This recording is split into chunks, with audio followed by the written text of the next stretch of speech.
Da vi tilbake fra den lille andunge i Arendal og inviterer til et arrangement under Arendalsuka som har overskriften Net Zero. But this event will be in English because it is a joint event between the British Embassy in Oslo and CSIRO Center for International Climate Research. And before we start by inviting different researchers to discuss this topic, I would like to give the floor to Mr. Ambassador Richard Wood. I do believe that you prefer to speak in English today, or feel free to speak in Norwegian because you are the only ambassador, I think, that is fluent in Norwegian. The only ambassador to Norway that is fluent in Norwegian, and that is so impressive to Norwegians because we are only 5 million people speaking this language. So a few words in Norwegian before you start. Thank you, please.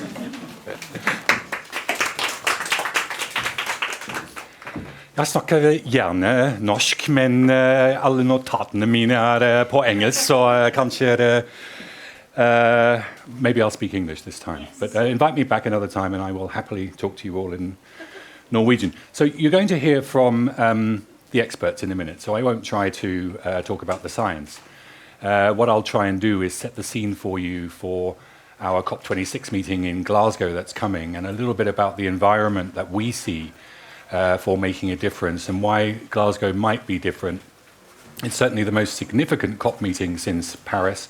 Can it actually set the world on the right track? We will have a look at that.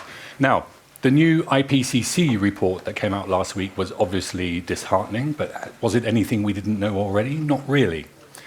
We already knew that we were not on the right track.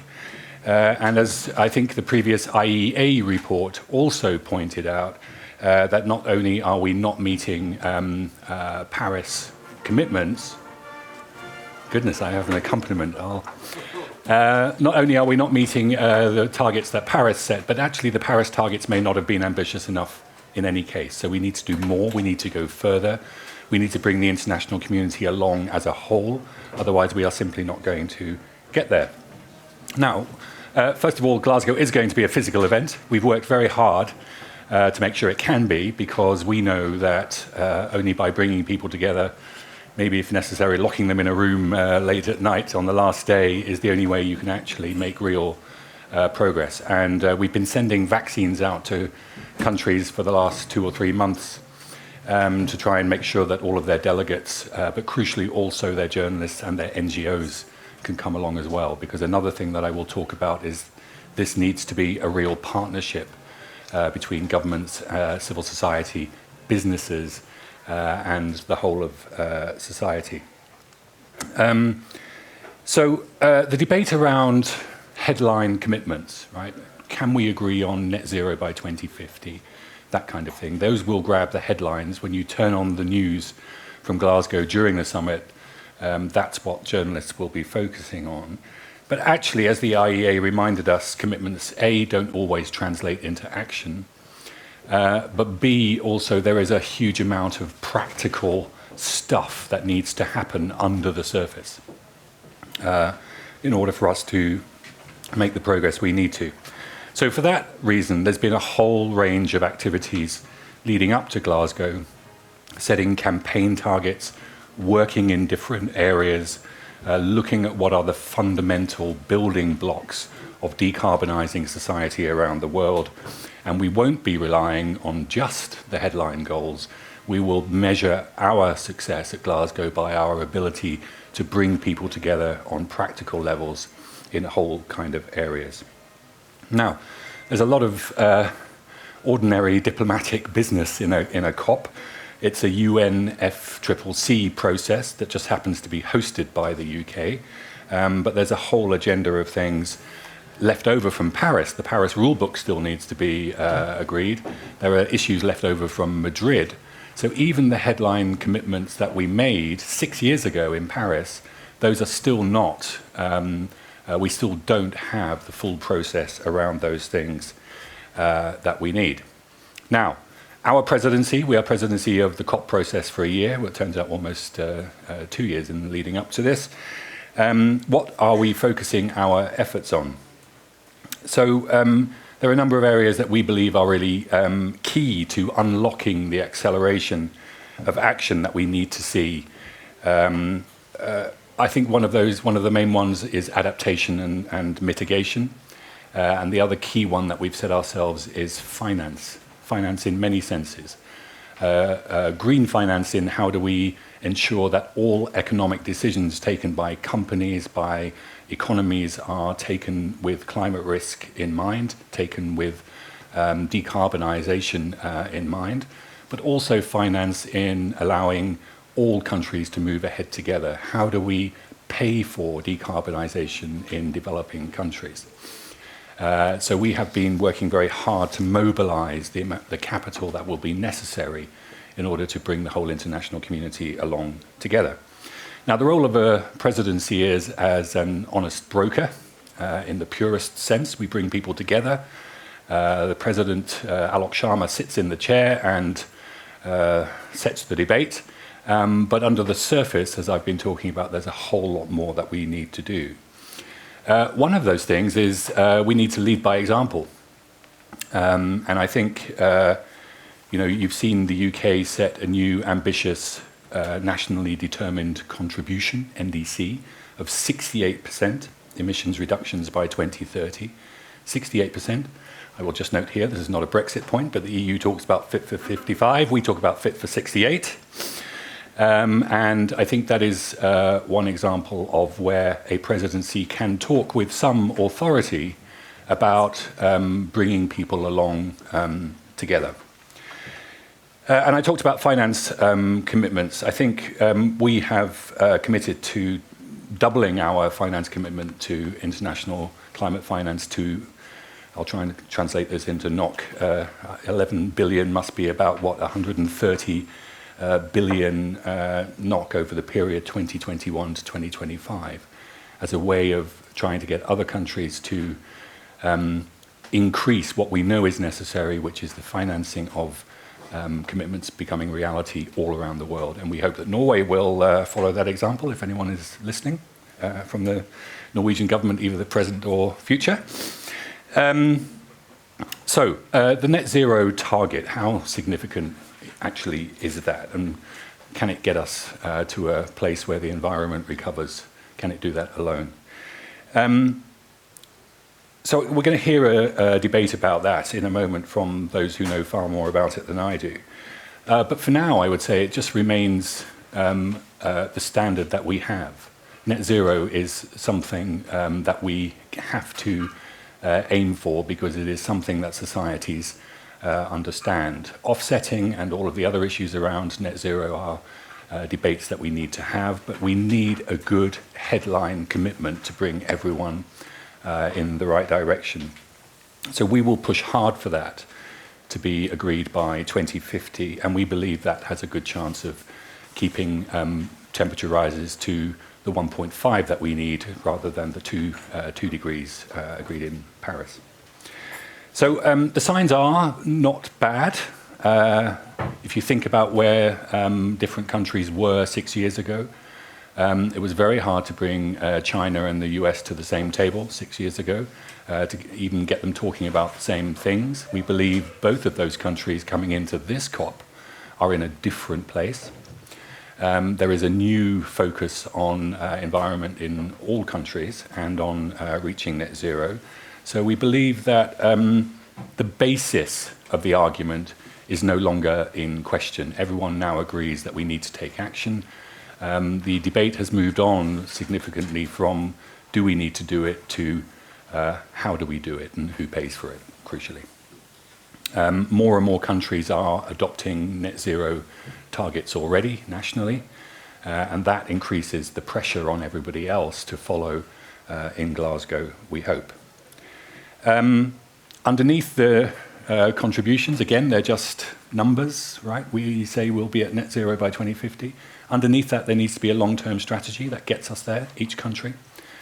And we are looking at those with countries around the world. We are hoping that there is a solid basis for the plan in every country.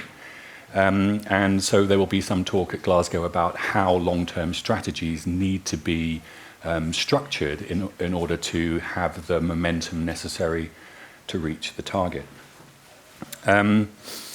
So I think that, as I say, net zero is becoming more and more accepted. So now countries representing around 65% of global emissions and around 70% of the world's economy have committed to reaching net zero targets.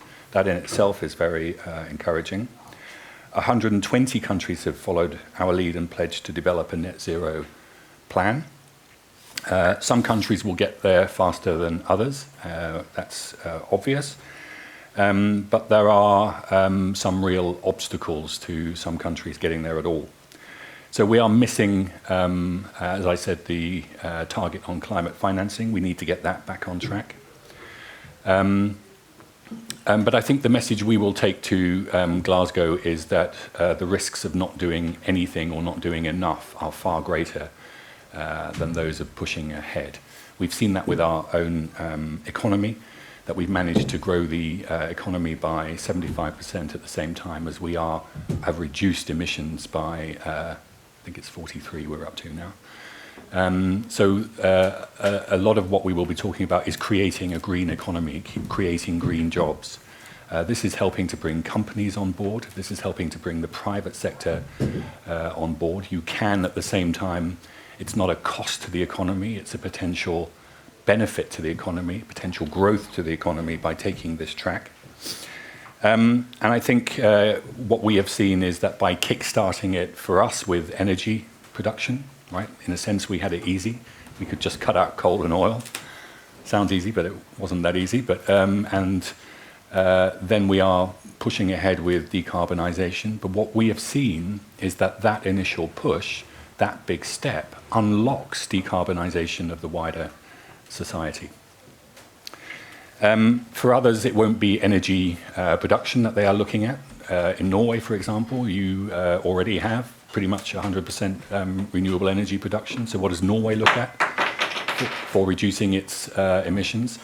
In some countries, it is biodiversity that is the biggest threat, and protecting biodiversity is what they are particularly interested in. For other countries, it is the natural disaster effects of climate change, so adaptation and resilience becomes really important. So you can't rely on one thing. Our example, our experience is energy production to lower emissions, but that's not the same for everybody. And we need to take an approach which speaks to all countries and all societies about what their contribution is and what their particular problems coming down the track are. So whether it's phasing out of coal or deforestation or zero emission vehicles or reducing methane emissions, or indeed protecting livelihoods, which is a concern to many other countries, we have to address all of those concerns at the same time. So major policy changes are needed everywhere. That's what we are trying to get across in our preparation work for the COP. And reaching formal agreement is our responsibility as presidency to try and ensure. However, all countries, all governments have a role to play in making sure that change can happen on all of those areas at every step of the way, and at a national level and at a cooperative international level as well.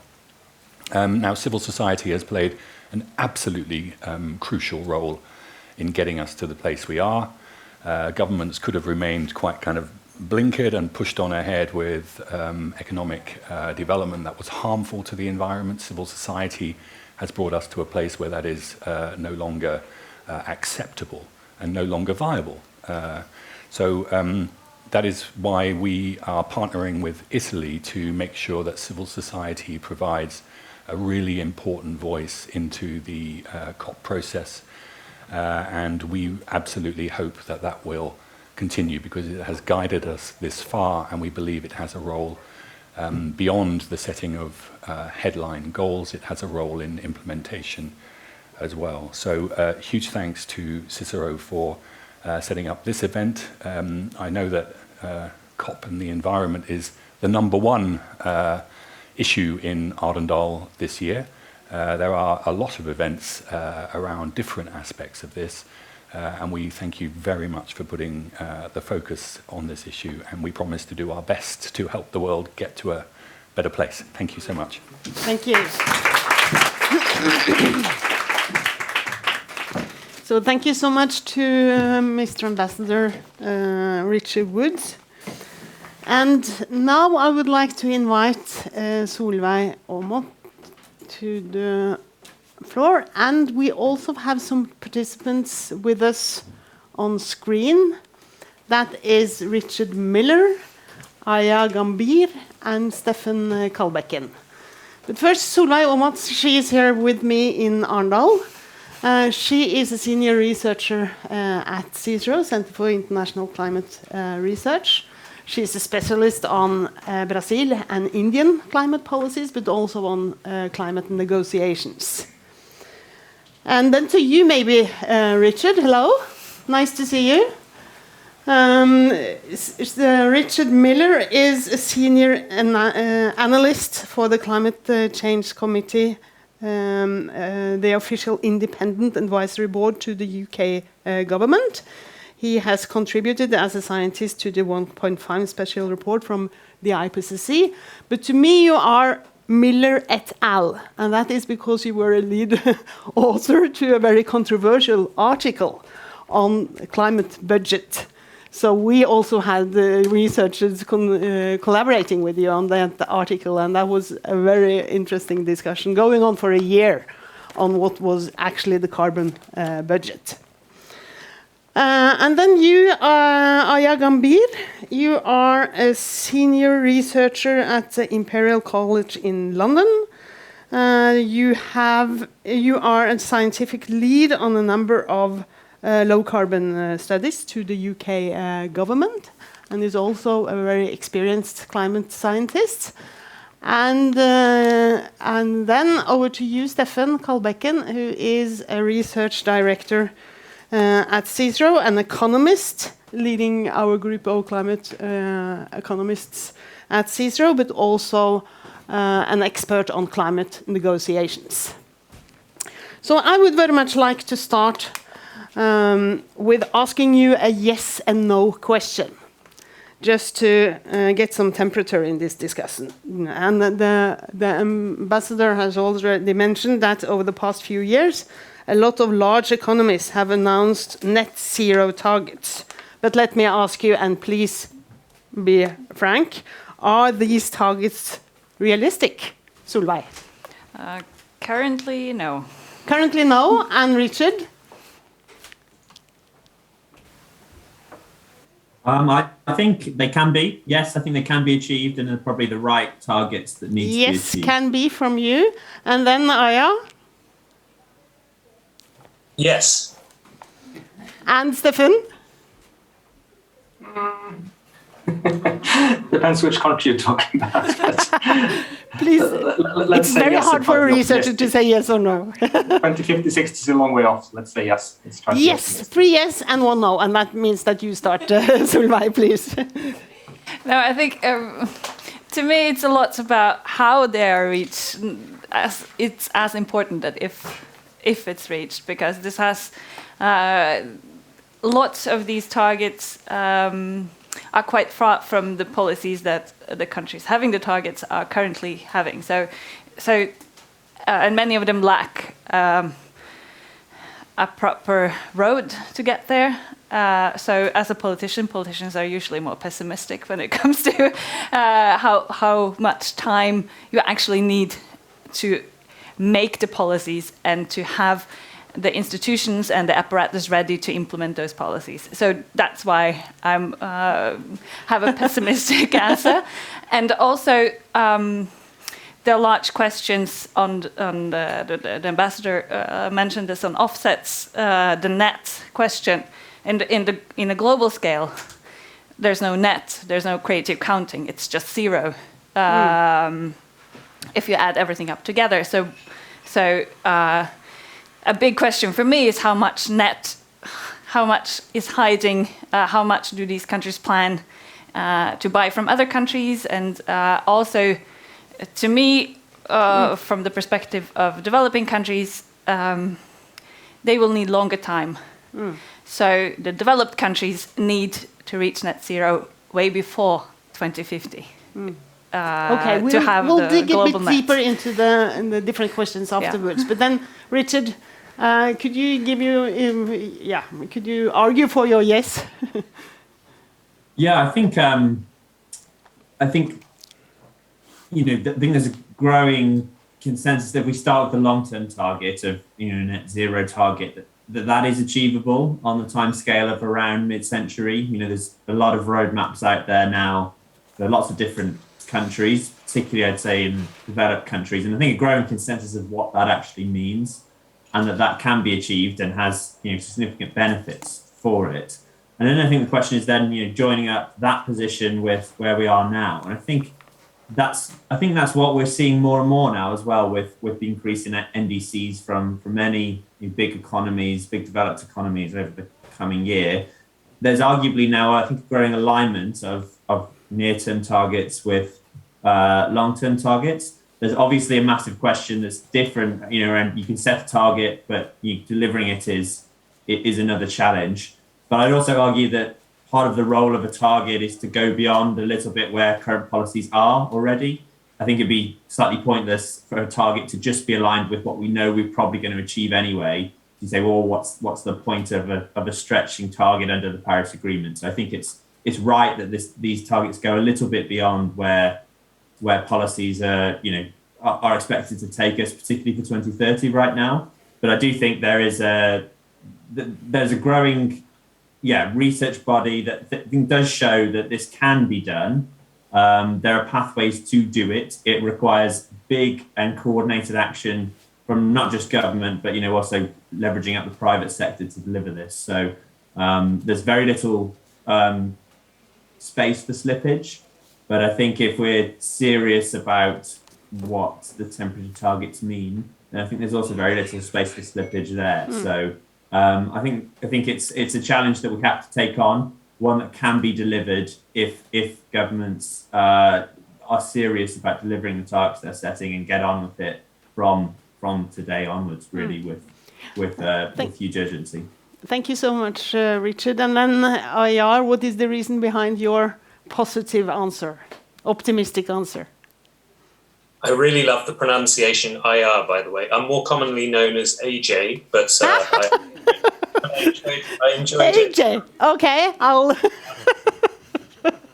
IR is fantastic. Oh, yeah.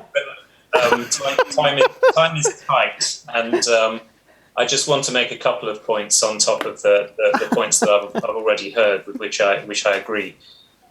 10 years ago, if one had said solar will be the cheapest form of electricity in many, if not most, parts of the world, we will have signed a Paris Agreement not to limit temperature change to 2 degrees, but to 1.5 degrees. We would be actively talking about and making investments in a hydrogen economy. We would already have direct air capture, pilot-scale plants which were removing CO2. As the ambassador said, 65 to 70% of emissions representing countries would have announced net zero targets by this point. One would have probably laughed at anyone that would have suggested that. A lot changes in 10 years, and even extrapolating those trends linearly forward, an awful lot more will change in the next 10 years. But actually, as we've learnt painfully over the last couple of years, trends don't change linearly. There's the power of the exponential. And so I'm very optimistic that we will see extraordinary innovation, extraordinary behaviour changes, and a real ramping up of ambition, so that we, every year that passes, the net zero targets look increasingly credible. Thank you so much. I work on the pronunciation of your name. Stefan? So my answer was a bit hesitant, because there is this tension, as the other three have already alluded to, between where we are at the moment, current policies, current willingness to act, and the dynamism of the new targets. And I think that's an important new part of this debate. Having these net zero mid-century targets does change the debate. It's no longer about who should go first, which emissions can remain. In a few decades, essentially all emissions should be gone. And if those targets are credible enough, they're to some extent self-fulfilling. Investors will invest in clean technologies. They will divest from coal, oil, gas. So that's why I eventually ended up on the yes. That dynamic is changing rapidly. And as AJ pointed to, if you go back 5-10 years, this would look different. Things do look better now. If you look at these climate action global thermometer, those temperature dials keep going down. Not far enough down yet, but it's going in the right direction. So it's sort of a fight between where we're at the moment, acting too slowly, changing too slowly, and this new dynamism that is unfolding quite rapidly. So who wins of those two? That's the challenge. That's why I wasn't so sure about my yes, but I ended up on yes. Yeah. So did these answers make you a bit more optimistic, Solveig? Well, I see there are possibilities. I mean, technically it's possible. But a huge question about rolling out of renewable energy is land use question and land conflict. In countries like India, for instance, you will have a huge debate on lands. And my worry is that if you push the climate target, if mitigation is the main target, then other questions of development of socially just transition will be of less importance in these countries, and that's why I think it needs to be a holistic process, and that the focus of starting this process needs to be these next 10 years to 2030. How we do it now, are these steps socially just? Are the policies that we roll out now, are they taking into account that we want a society in 2050 that's not only carbon neutral, but that's also in line with the other sustainable development goals? Yeah. So that's my... Any comments from you on Solveig's comment? Richard? I saw you nodding.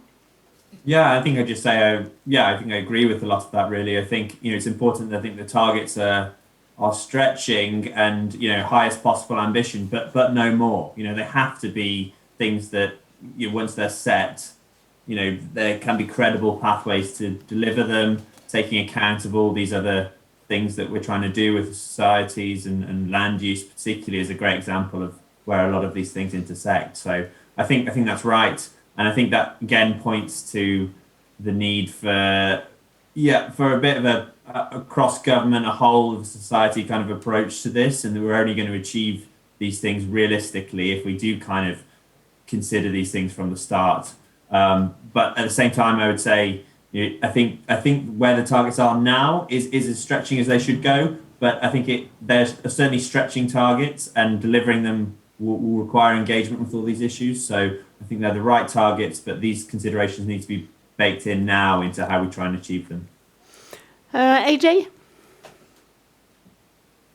think those points around land use and potentially conflicts or competing interests around resources, the incredibly important point around the just transition can't be ignored.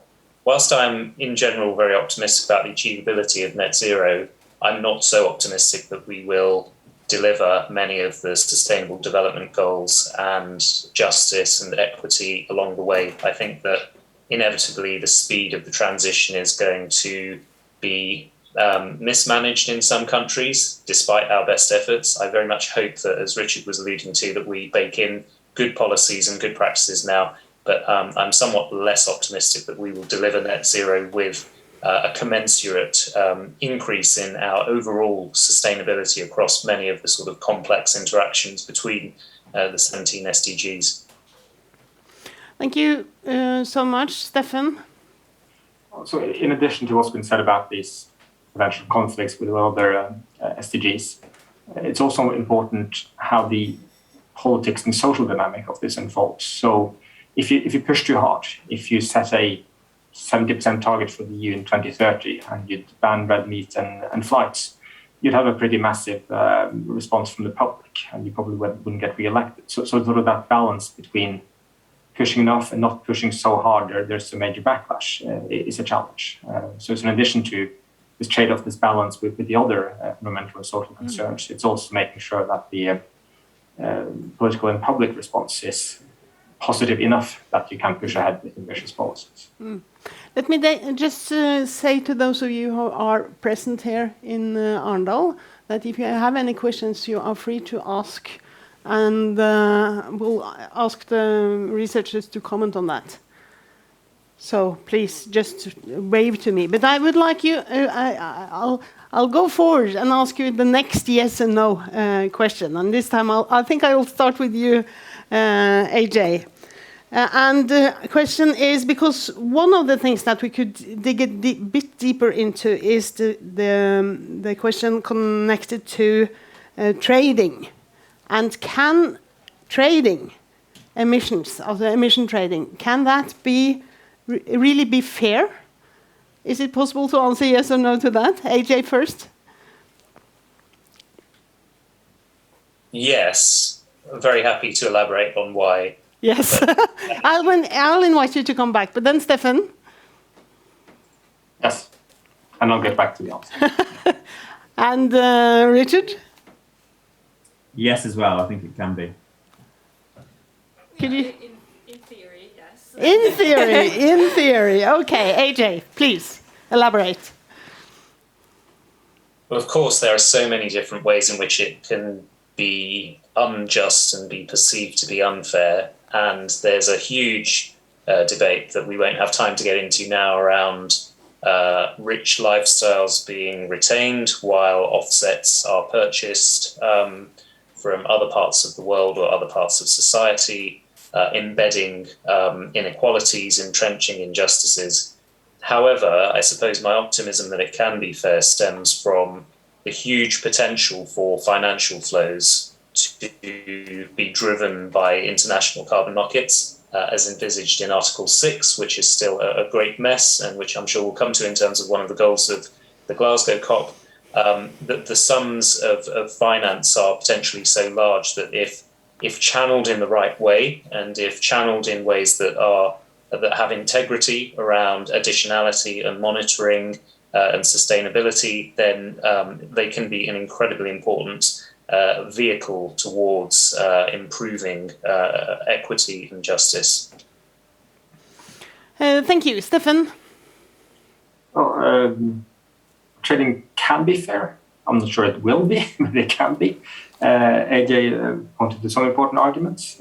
Let me add one thing. So if you look at 2050, if we're at or close to net zero, what trading is there? Well, that's probably between some remaining positive emissions. That could be methane and nitrous oxide from agriculture, for instance, maybe some from aviation and shipping. And on the other side of that trade would be negative emissions. And it's not given that necessarily takes place in the same country or the same sector. So that's sort of the role they might have even when we get to net zero, is balancing the positive and negative emissions.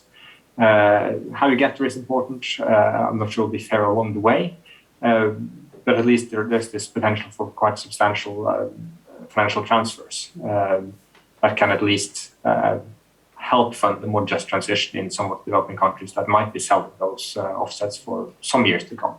But as we approach 2050 and net zero, there will be few offsets to sell except negative emissions. Richard? Yeah, not too much to add really to what's been said already, apart from, I think if you look at all the credible pathways of how the world might get to net zero and the temperature goals of the Paris Agreement, a lot of the decarbonisation that needs to happen that's not in targets yet is from developing and large developing economies. And I think the extent that huge financial flows are just going to be necessary to achieve that, even if it's for things that are now cheaper, like solar. It's still a huge global investment challenge to deliver this. And I think to the extent that carbon markets can contribute to part of that and helping this capital flow and to finance some of that around particularly the developing world, then I think it could contribute to this being delivered in a fair way. That said, certainly not unaware of the challenges of delivering that in the real world, but I absolutely think the potential is there, and it can. If we are going to achieve this, I think undoubtedly enabling those flows is going to be necessary, and a well-designed carbon market can can help with that. Thank you. Solveig? Yeah, my question of why it's in theory, why I think in theory is that if you look at how negotiations are currently and how what fairness, what justice entails, it's quite different currently for developed and developing countries. So what's put in that? What is fair? And that's perceived differently, and quite substantially differently from the countries that are going to receive the finance and also be the ones that you possibly buy from. I think it's easier maybe between developed countries to have a more common understanding of what's fair, but I think to have a trade of emissions that's considered fair, both from the developed and developing countries, both those need to move considerably towards a common understanding of fair, and that will be a challenge, but that it's possible, yes. Yeah. Thank you, Solveig. We have a comment or a question from the audience. Please, Erik, could you please also introduce yourself? Yes. Thank you. Could I ask you to stand up, because... Perfect. Thank you. Well, my name is Ingrid Lomelde. I'm head of sustainability for Aker Offshore Wind, and I just want to follow up on offsets, because this summer we've seen that there are wildfires across the US that are burning vast forests that have been bought for offsets. And I just wanted to ask whether you could comment on the climate risk related to offsets. Thank you. Thank you. Anyone has a comment, or would any of you like to comment on that question? Yes. AJ, please. I mean, it's incredibly complicated and it's disheartening to see. If I'm trying to sort of draw some optimism from it, I would say it's useful to have this signal at this stage that we need to really ramp up our consideration of the long-term integrity of offsets from natural sinks, which are themselves at risk in a warming world. So it's a terrible situation, and it's an incredibly complicated one in terms of the architectural design around how the long-term integrity of these natural sinks can be managed. But it's in some ways good that we're being given a sort of hands-on real-world experience of it now, because it should move the international community and considerations of offsets both through the Article 5 RED Plus elements of Paris and Article 6, as we were just discussing, to consider how to manage these situations and how to ensure risks and potentially account for these offsets, given that there is an increasing likelihood that they may be sort of reversing, if you like, their removals in the future. No magic solutions there, but a number of considerations. Stefan, please. Stefan? Yeah. So I think this is quite a crucial and broad issue. So this started with sort of the question about wildfires. We had something about deforestation that's being reversed. So it's a bigger issue of the permanence of the carbon storage. So that could also apply if you're doing bioenergy with CCS on a large scale, which has a lot of problems with it, but that's in a lot of the scenarios. If you have major leakage from those storage sites, that would be quite a major issue to deal with. So that has to be built into the system somehow. Maybe there's some kind of risk premium depending on what type of storage is, so that you have to, based on historical records or something, so that you have to buy more offsets than you will need. Maybe there's a 2 or a 10% penalty to account for those kinds of forest fires, leakages, etc. But somehow the system will have to deal with that issue. Thank you so much. We have another question or comment from the audience here in Arendal. So please, and if you look into the camera. Thank you very much. And say hello. Hello, I'm Erlend Christensen. I'm from the Green Party in Norway, MDG. But I'm also at the board of CCL, Citizen Klimalobby. It's an international organization for the fee and dividend system. that's environmental fee going directly back to all people. That means that they who emit less than the average will earn money. And you get a system, you get a market-based system that people actually want more environmental fee, because they earn money.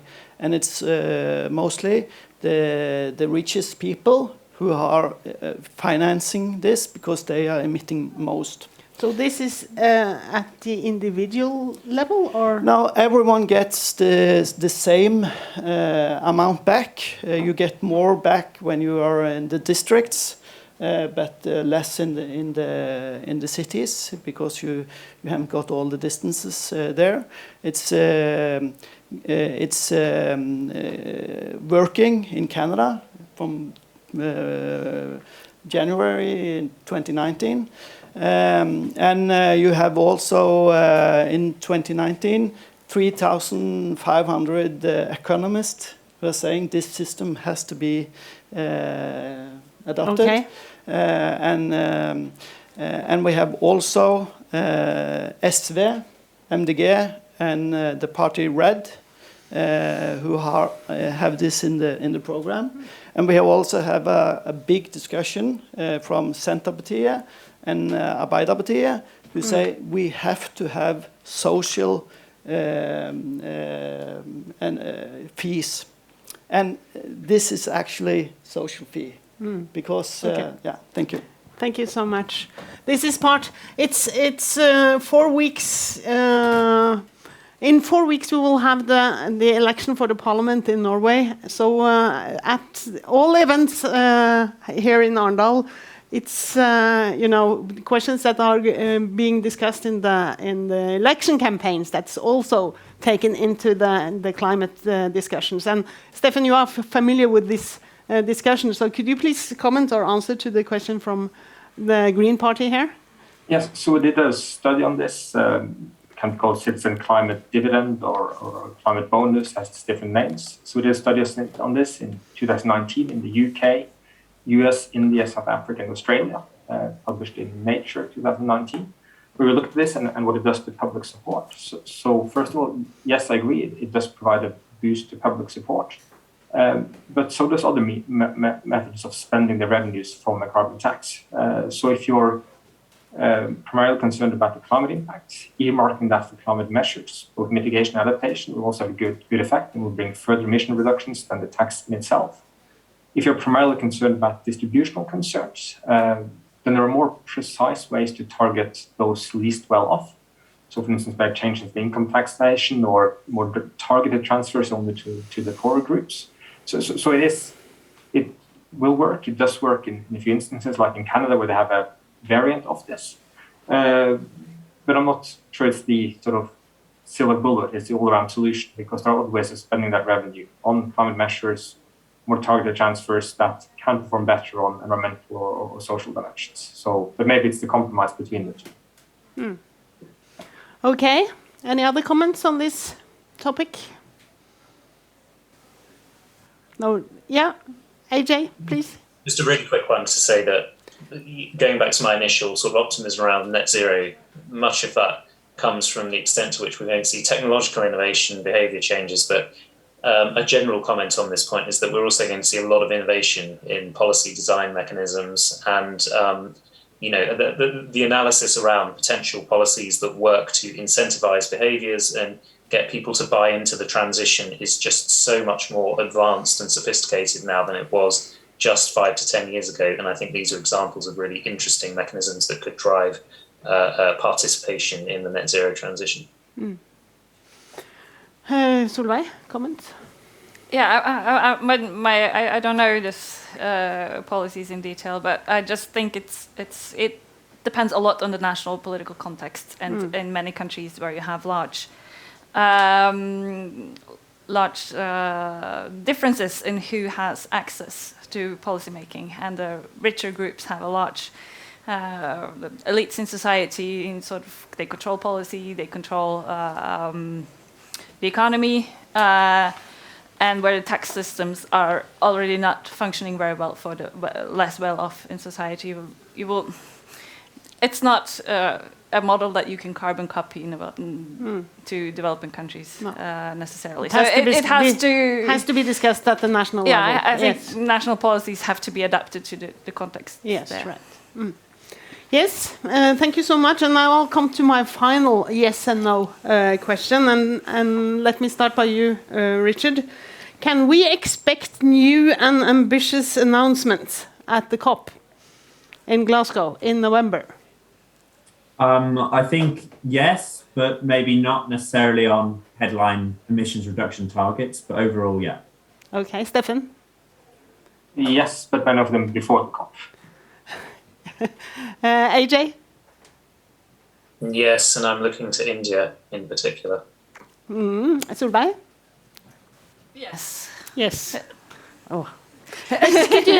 I think we go back to you, AJ, because maybe you can say something, elaborate on India, because that is a key country now also that hasn't come forward with net zero targets yet. Yeah, absolutely. I mean, I'm not. I'm doing some scenario development analysis for India at the moment, and we had a stakeholder workshop virtual stakeholder workshop in India in November last year. It was very interesting to get views from those involved in government and academia and civil society and business in India around how there is a sort of growing sense that India needs to move. There's a sort of realpolitik there as well. Tata and Reliance, these huge multidimensional companies, if they start diversifying their portfolios and really getting on board the transition, understanding that there is a huge market opportunity for low carbon goods and services, then I think that changes the politics in India quite substantially. India knows that to some extent there's a kind of, to put it crudely, a target on its back. India knows everyone's looking at it at the moment as the sort of most significant player that hasn't yet announced a net zero target. And my sense is that the momentum is building towards the COP, that there should be some announcement around net zero. I desperately hope I'm not disappointed, but that's what I'm really looking at. Yeah, what's your opinion on that, Solveig? There was a large discussion in India before the Biden meeting in April to have a net zero target for 2047. That's the 100 years independence anniversary. But they didn't. And I think I was a bit hesitant. Is it a good strategy for the UK and Norway and the EU to push India towards having a 2050 or 2060 target, when what they're really lacking is the capacity to ramp up the institutional capacity, the actual capacity around in the different states to go somewhere before 2030. And that's to me the key, that they need to get on the track way before 2030, and they need some good capacity building and to achieve that. And it wouldn't hurt to have a net zero target, but I don't think having the target is what's going to move India. It's the building up enough capacity to get on right now. Yeah. But I agree with AJ that it will be a bit disappointing if they don't come up with some. Yes. Richard, do you have any other countries that you are following? Yeah, so I mean, I guess I'll probably have a bit more of a wider point, really, which is I think it's going to be important to keep in mind what's really going to be negotiated at COP26 itself, I think. And I think in the wider sort of public discussion of this, I think there's a bit of a disconnect with what what the coverage is maybe expecting at COP26 in terms of the big Paris-style agreement moment. We're not renegotiating Paris agreement. We have that. There won't be a same sort of celebratory global deal there. Similarly, we're not really expecting nationally determined contributions stuff to be negotiated at the COP itself. These stuff that people should be producing in advance, and it's not going to be the subject of detailed negotiation. So I think, to the extent it's good to calibrate what can be announced and achieved at the COP. And I think putting those two bits aside, I think there are some really important things that the COP could do. And I think, to use the words of the UK Prime Minister, I think there's a bit of a consensus around some of the things that now need to happen, and his sort of quite pithy summarization of coal, cars, cash, and trees. I think agreements, even imperfect and not global on any of those things that are struck at the COP. There's been discussions around some kind of coal phase-out deal, potentially G20 level, will be difficult to achieve. But those kind of things, even if imperfect, can go really a long way, I think, to actually making the Paris Agreement work towards its objectives and to start bending the trajectory down to where we'll need to be to achieve them. So I think those are the kind of things, actually, that are kind of going to be the most valuable. They're going to be less, in some ways, easy to sell as clear successes, because it's not just like, the headline emissions numbers and on track for 1.5 or not. But I think those are the things we actually need to look at and support, I think, in trying to get some of those over the line will make the biggest difference to real world outcomes of what climate change is actually going to look like, that can be delivered through COP26 and beyond. Yes, thank you so much. Solveig, and then the last word in this discussion will go to you, Stefan, after Solveig, please. Yeah, I just wanted to, we talked about India, but I also worked a lot on Brazil, Brazil has a net zero target that's completely hollow. There's no there's content, no. And that's also my answer to your first question, and is it realistic? I think having a target doesn't change anything, and Brazil having a net zero target is not changing their current policies at all. They have a new or updated NDC that's actually a lot less ambitious than the original NDC, and this is why I'm hesitant that the target doesn't necessarily move anything when it comes to actions in the country. So that's why I want action before 2030. I don't want a high sky action target. First and targets Yes. afterwards. Thank you. Thank you, Solveig. So, Stefan, please. You've followed the, I think, how many COPs have you attended? Well, most since 2009, but I missed Madrid, so I won't accept that, I think. Right. Okay. So I think one important piece of, so I won't repeat what the others have said, but maybe there was a bit of context missing here, I found. And that's in Paris, when they agreed on the global targets, they knew that the national German contributions fell far short of what was needed to meet those global targets. So establish this ambition mechanism so that every 5 years, countries had to submit new national German contributions, and those had to be more ambitious than the previous ones. So we're in one of those 5th years now. It was meant to be last year, but it was postponed due to COVID. So every country is meant to submit a new national German contribution this year. I haven't seen an updated list, but there's quite a few countries still missing. So that's why I expect a lot more will happen towards the COP, and maybe some will announce it at the COP. So that's why this year is so crucial. It's not about the more technical negotiations at the COP, about the market mechanisms, essentially. Those are important enough in itself, but it's really about that political momentum, taking stock, how much has foreign policy involved in 5 years, how much closer are we to getting to well below 2 degrees or some other targets. That's really why this year is so important. It's the first time since Paris that all countries have to submit updated targets, or some can submit the same because they had 10-year targets. Thank you so much. And thank you so much to our panel, Richard Miller, AJ Gambir, Solveig Aamodt, and you, Stefan Kalbekken. And thank you also to Mr. Ambassador, Richard Wood, and his team at the British Embassy for helping us organizing this event. And we will follow the discussion up to Glasgow, the COP in Glasgow, and during the COP in Glasgow. And let's hope that both the ambitions and the action will step up. Thank you so much. Thank you.